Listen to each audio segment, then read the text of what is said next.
I fight because there are millions of pedophiles that exist in this world. I fight because if we only rescue one child, it all will have been worth it.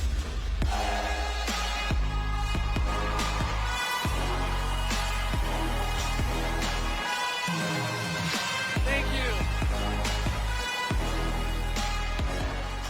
Thank you. Thank you so much. Thank you. Thank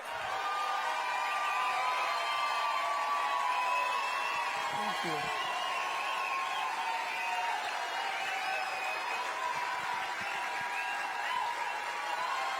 Thank you.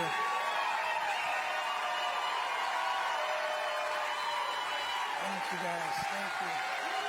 Thank you. Thank you. Thank you. Wow. It's nice to know that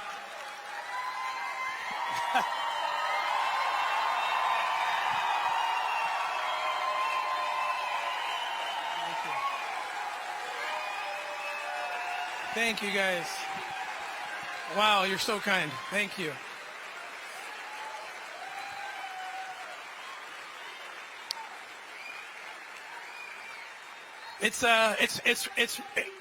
Thank you. It's so nice to know that some people like me because for the work we've done rescuing children, we've been villainized by the left. I guess it's somehow evil to rescue children. I can't figure this out. So it feels so good to be with folks who get it and support us. So thank you. Thank you so much. Thank you. I want to tell you a story. In 2019, I was invited. I was on the Lori Ingram show talking about the border. I spent 10 years as a special agent, undercover operator on the southern border, and a total of 12 years working in that capacity as a special agent for the U.S. government, Homeland Security. And I was on Lori Ingram talking about the border, and on the way back to the hotel that night, I got a call that President Trump wanted to meet me in the White House. And I was like, what's going on? I had no idea it was a big conference. The media was going to be there, and I didn't get any warning other than I just showed up unshaven, and I thought it was a personal meeting, but no, everyone was there. And they put me right next to President Trump in the cabinet room, and I just told the truth about what was happening at our border. See, it seems so simple to me. You build a wall, you rescue kids. You have no wall, kids get hurt. That's it. It's very simple. And I told two stories to the president, and it got on the media and everything. I told two stories. One was about a girl who was kidnapped at 11, 12 years old and taken through a wall-less section of the border, taken to New York City after that, and raped between 15 to 20 times a day for about 5 years. And I said, this is a crisis. Those who say this isn't a crisis, because this girl told me, had there been a wall that I was forced to go into, my traffickers would have been forced to go into the port of entry, then maybe, likely, I could have been rescued. And it's that simple. Who would fight against this? It's that simple. And then I told the other story. You saw the depiction of the Sound of Freedom. How many of you have seen Sound of Freedom? Yeah. Oh my gosh. Thank you. Thank you. And the other story was simply that little boy. They filmed that on location. We pulled him out of that van. True story. The necklace story he gave me, also true, with my name on it. That's a miracle from God, and we're blessed that happened. And so that was it. I left thinking everything's great. I get a call from my office about a few hours after I left the White House, and they told me that we have lost 1,000 recurring donors. 1,000 donors who believed we were rescuing kids, but were willing to take that opportunity away because they didn't like that I met in the White House with Donald Trump. And my office, my CFO called, Tim, call these people, tell them you would have said the same thing to any president of any administration. And I thought about it for a half second, and I said, I'm not going to call one of those people. Because they just broadcasted something to me, a very important message. That there are people out there, and it was a shock to me, that there are people out there that hate one person or one party more than they love rescuing children from a life of rape. And that's when I realized we have a serious, serious illness in this country where children are put way down on the list of priority, and agenda and wokeness and leftism, whatever is the most important thing. It's spiritual warfare. Nothing else can explain this. It's spiritual warfare. So then fast forward a few more years and Sound of Freedom comes out, and I see another manifestation of this same craziness. You see what the left media is saying about this film? They're calling me QAnon. Okay, I don't even know. This is based on a true story. You saw the film. Was there anything in that film political, QAnon-ish, anything? These are real kids.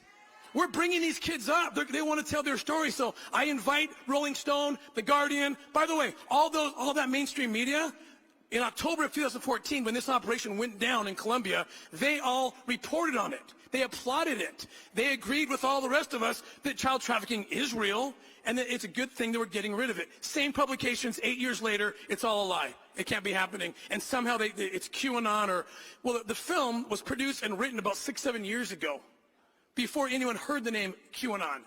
So it's impossible that there's something in there. But they don't care. So then the question is this, and this is the most important thing we need to answer. Why? Why are they doing this? Why do they not want you to see Sound of Freedom? They're going to expose the truth. And what truth? What conversation are they afraid to have? I'm going to tell you what it is. I was a few weeks ago, I was on the Hill talking to a group of congressional Republicans, and they were asking me about the border.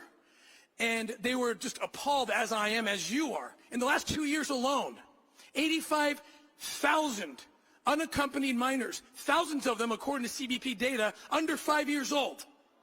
Okay, what is a 3-year-old showing up at the port of entry or at the border alone? What's going on? Oh, and by the way, there's a bracelet around them. You seen this? I mean, they're branding the kids. I mean, this is an organized effort by criminal organizations to traffic children. And 85,000 of those kids show up at the southern border over the last 2 years, and they're lost. They're disappeared. And here's the important thing. There's something I call the economy of pedophilia. Okay? Did you know that the United States is the #1 consumer of child sex material in the world?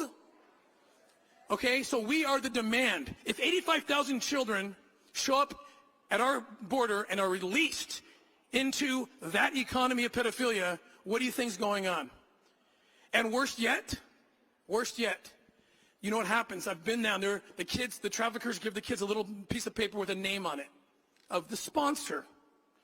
And Health and Human Services gets those kids, by policy, all they can do is call the number, and George Smith or whoever picks up the phone. Oh yeah, Jose Gonzalez, yeah, I'm the sponsor. Okay, they used to have to come pick the kid up. It's harder, by the way. It's harder to adopt a cat from a shelter than it is to come pick up a kid at the border. Do you know that? And now George Smith doesn't have to pick the kid up anymore. Your taxpayer dollars are putting that kid on a plane, train, automobile, whatever it is, and shipping that child to the sponsor given by a child trafficker in Mexico, and the United States government is therefore complicit. And the United States government is fulfilling and completing the final leg of a child trafficking experience. That's our country right now. And that's why they don't want you to see Sound of Freedom. They do not want to be compelled to have the conversation. But I told the congressman, because they said, Tim, why can't we wake up the left? These are children. And I said, you're not telling the whole story. Spiritual warfare, it's all encompassing. It's not just about the 85,000 kids. You know what else is about? It's about sexualizing our kids. They don't want to be confronted with that truth, that they are wanting to give our children pornography at 3rd grade and call it sex education. Sexualize their brains.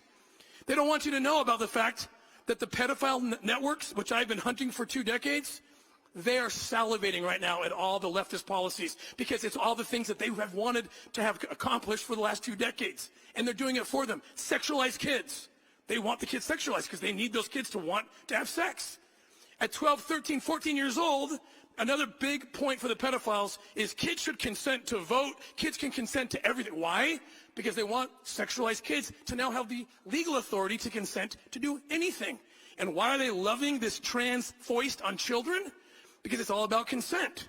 We're being told by the leftists that children can and should have the ability to consent and demand that their bodies be mutilated, that their genitalia be extracted. I mean, I have 9 children, okay? You can't tell, I won't let my, thank you.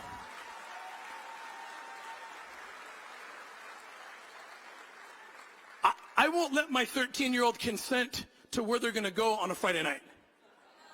But moms and dads in Washington, Oregon can lose their children if they don't, if they try to fight the consent thing with their kids to gender mutilate or to inject themselves with puberty blockers. Now, why do pedophiles love this? Oh, they love this because if kids can consent to something so outrageous, it doesn't seem so outrageous that they can now consent to identify as a 30-year-old and have sex with a 40-year-old pedophile, does it? And that's what's coming next. It's already happening. Every piece of this agenda in spiritual warfare is the pedophile agenda that's being pushed by these leftists, and this is the conversation they don't want to have. This is why they're lying about Sound of Freedom, and we're going to force this conversation down their throats, and we're going to wake up this country.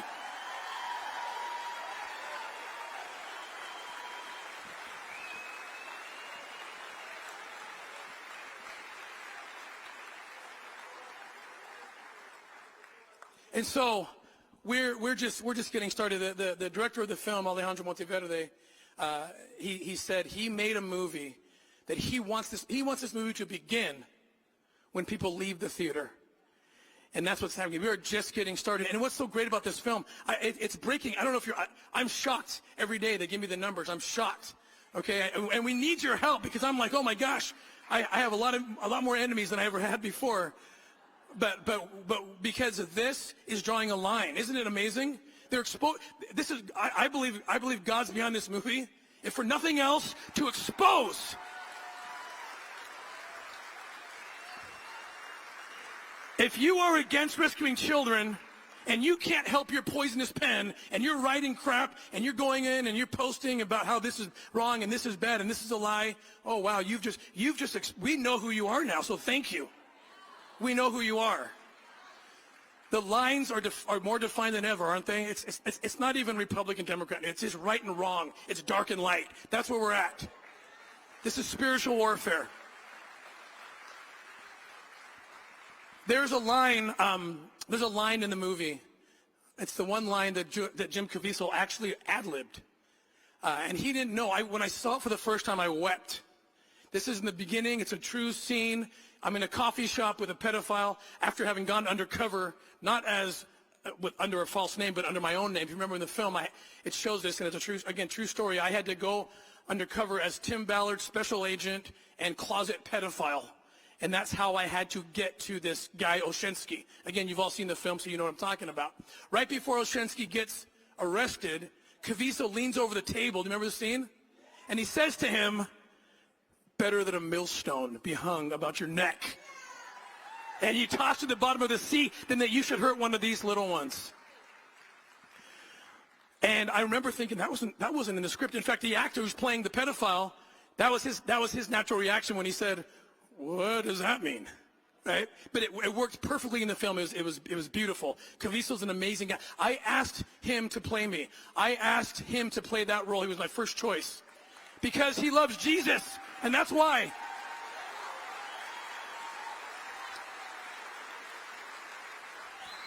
And what Jim didn't know, but I knew, is all the crazy crap you see us do and the dark places I've had to go into. I'm just as scared as anyone else, I promise you. Before and after, I'm scared as anyone else. But you know, in the moment when I'm in it, I'm not scared. And this is why, because I repeat that line from Matthew 18 in my head. Jim didn't know this. I repeat that. Why do I repeat that line, the millstone line? Because I think it may be the only time that Jesus gets violently righteous in his words. It's like mafioso righteous, right? This is cement shoe stuff. I mean, think about what he's saying. If you hurt one of these kids, I'm not going to put a millstone on your neck and throw you to the sea. No, that's not what he's saying. It's going to be worse than that, is what's going to happen to you if you do this thing. And why do I love that line? Because when I'm going into a dark place, I know where God stands on it. He has made it clear, even using violent language. It's Jesus, so it's righteous violence. But even using violent language, I know he's at my side, and he's at our side. And here's the good news. He's on all of your side with that kind of passion, because all of you are going to protect God's children because they are no longer for sale. Thank you so much. God bless you guys, and God bless America. Thank you.